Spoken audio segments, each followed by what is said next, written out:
Given that the June LSAT just happened and we're looking ahead towards July and September, I thought that a lot of you might be retaking or considering a retake, and there are some common pitfalls I want to help you avoid.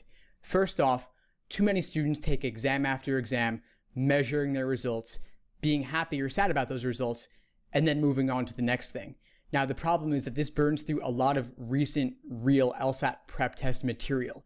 So at this point, you may be burning through it now, or you may have already burned through a lot of it. The problem is that there are a limited number of LSAT prep tests. There are currently 86 numbered LSAT prep tests and then a handful of unnumbered ones in the super prep books, as well as June 07, as well as the February 1997 LSAT. So there are a few more out there if you've burned through all 86 numbered ones, but whether you have or not is irrelevant, because the value in doing these exams is not simply to measure your progress or see where you stand. It's to learn from your mistakes.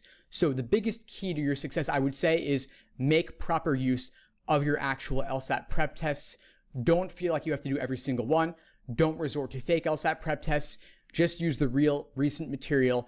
If you're going for July, maybe you want to focus on tests in the 70s and 80s because you only have 6 weeks remaining.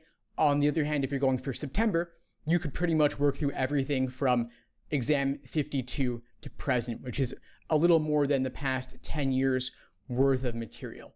But that brings me to number 2, which is don't just work through these exams and measure yourself. Learn from your mistakes. Identify your weak areas. The identifying weaknesses is one of the biggest things you can do to improve your understanding of the exam, because there are a variety of tricks and traps they throw out there. There are maybe thousands of tricks they lay out there, and you're not falling for all 1,000 of them, or else you'd be getting a 120. So presumably you're doing better than that, which means that you need to figure out which specific traps you are uniquely prone to falling for so that you don't make those same mistakes again. So I would suggest, for logical reasoning, for example, figure out, was your mistake in the stimulus, or was it in the question stem, or was it in the answer choices?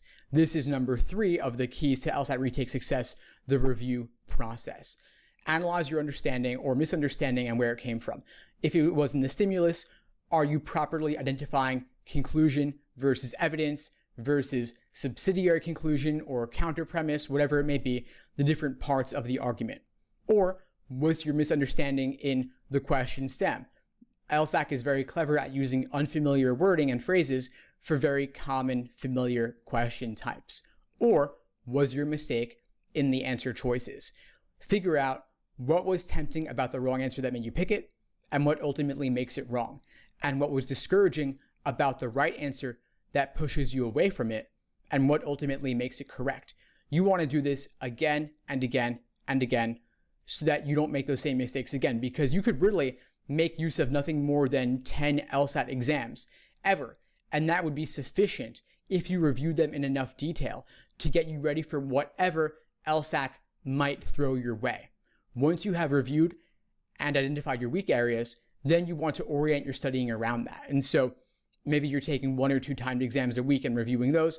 On top of that, articulate your review process, write it out by hand, type it out, speak about it with a friend or an instructor, somebody who is willing to sit down with you and talk through these LSAT problems. Then, once you've figured out your weak areas, drill problems of that type. Maybe you want to focus on strengthening questions or grouping games or hard science passages or logic games, rule substitution questions in particular. You could go and just sit down and do every single rule substitution question from exam 57 when they began all the way through to present. Virtually every exam has at least one of those, if not 2. And so practicing those and drilling them in order by type can help you start to see the patterns and get a better handle on what you're doing.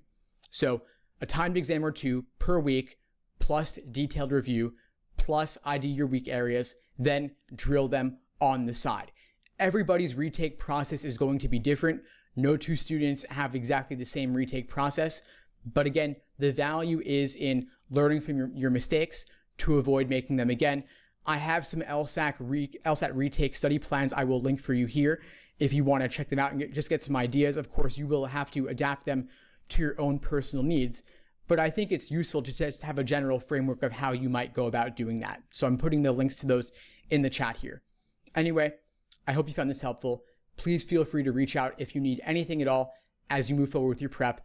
I love hearing from students, and I'm happy to help however I can. In the meantime, I wish you all the best and take care.